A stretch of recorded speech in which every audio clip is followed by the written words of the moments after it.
time now for today's big deal. I'm sitting here with Ed Harrison. We're going to take a look at a couple different stories, starting with oil. Now, Ed, yesterday you told me that you don't think oil prices will be pushed back up until we see consolidations, bankruptcies in the oil patch. According to CNBC, we just learned this today, that oil companies are now bracing for a big wave of debt defaults. So how does this sort of fall into what you were talking about yesterday? Is this the beginning? Well, you know, I think, yes, defaults are coming. The real question is, it's more whether or not they're going to be liquidations and beyond that. Because I think that, you know, what we've seen is that these companies have been able to get new funding, and that's been able to keep them alive. A perfect example, the company I said was a canary in the coal mine yesterday, Samson Energy, a KKR-owned company.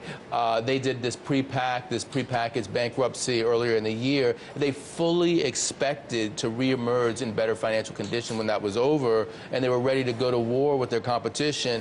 Unfortunately, of course, the situation is not improved dramatically, and they're running into problems. So we need to see that not become only a bankruptcy, but we need to see companies like that start to reduce output, and that's the only way that prices are going to go higher. Right. So what you're saying is that you'd have to see banks write down assets. You have to see them refuse, essentially, to give them any more money. But the question is, what are the chances that we're actually going to see that happen? Yeah, I mean, it's hard to say when that's going to happen because, you know, I looked at some of the data here. One distressed investing specialist, he said that energy companies have actually boosted the amount of money that they've been able to borrow this year from what was $100 billion to $250 to $300 billion. So up to almost 3 times as much money that they're borrowing in an environment in which, you know, prices have been cut in half. So it's going in the opposite direction. Yeah, exactly. So they're getting more money. Now, the question then is eventually, you know, when is it going to happen? Eventually, banks are going to have to take these write-downs, and they're going to have to stop rolling over the loans. We just don't know when that's going to happen. Okay, so a question mark on when, but it will happen. As I understand, major banks are already a little concerned about these loans, and we've seen red flags raised by lots of banks, Wells Fargo, Bank of America, JP Morgan Chase. What does this really mean for their balance sheets?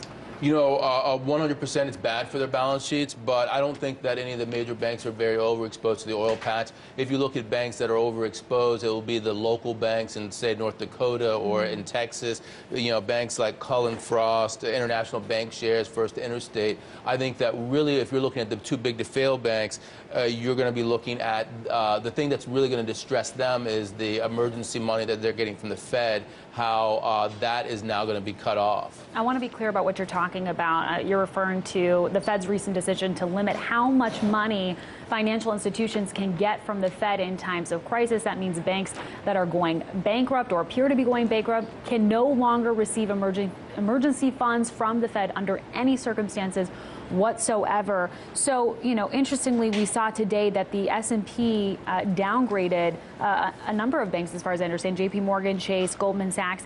Is it clear to you that that's because of the Fed's decision? Yeah, definitely.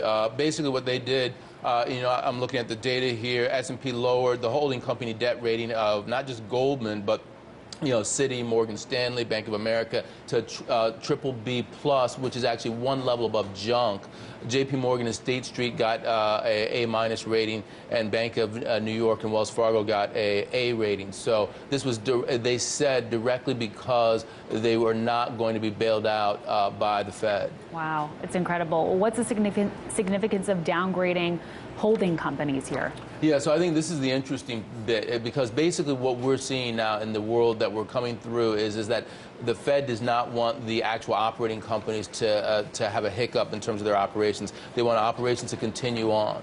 And they believe that the too big to fail banks at the holding company, because they're bigger, at the holding company level, they have to have more capital to cushion against this. And they don't have enough capital at this point. They're going to have to build their capital. And so the point is that they need to therefore inject more capital at that level, and those people will take the losses before taxpayers take a loss or before there's any effect on the operating companies themselves. And so that's what is the negative event, because equity holders will get wiped out, but then they're going to go to the debt holders at the holding company level, and that's why these banks had their debt downgraded as a result of this. Whatever they can do to keep more money in the taxpayer's pocket, I am all for. Okay, Ed Harrison, thanks so much. Appreciate that reporting. We love hearing from you guys. Tweet at all of us, Edward NH, Bianca Pacini, Amira David.